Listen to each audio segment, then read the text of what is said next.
Évidemment, le partenariat entre le Sénégal et la Russie est un partenariat que nous assumons, parce que le Sénégal est un pays souverain et se choisit ses partenaires. Cette racaillisation, jusqu'à quand? Jusqu'à quand va-t-on admettre des ennemis de la démocratie?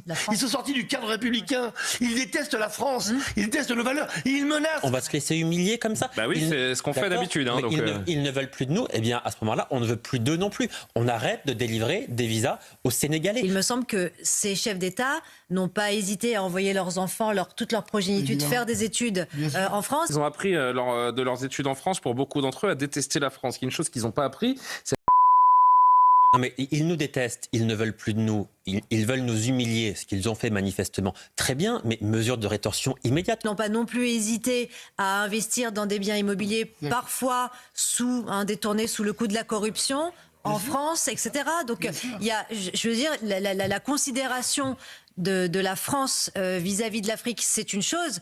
La malhonnêteté de certains dirigeants africains vis-à-vis justement de certains investissements, et comme je le rappelais tout à l'heure, du fait d'envoyer par exemple leur progéniture en France ou même venir se faire soigner en France, ça fait partie du lot. Je vais vous dire, heureusement qu'on a rouvert, parce que sinon on n'aurait vraiment aucun motif de satisfaction. Entre Jérusalem et les pays africains, on a fait strike ces temps-ci. On profite de cette fin d'émission. Pardon, mais si on se laisse marcher sur les pieds de cette manière-là par l'ensemble des pays, il est évident qu'on ne va jamais s'en sortir. Et on a l'impression, dans la réaction de la France, en tout cas, que ce sont ces pays-là qui sont en position de force et pas la France. C'est ça qui est assez surprenant également.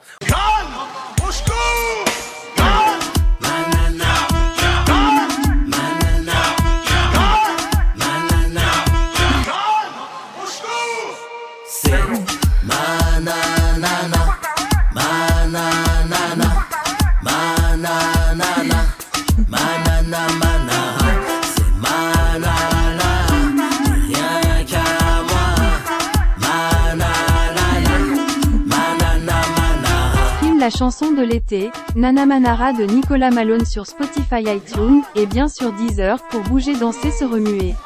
L'été sera chaud avec Nana Manara.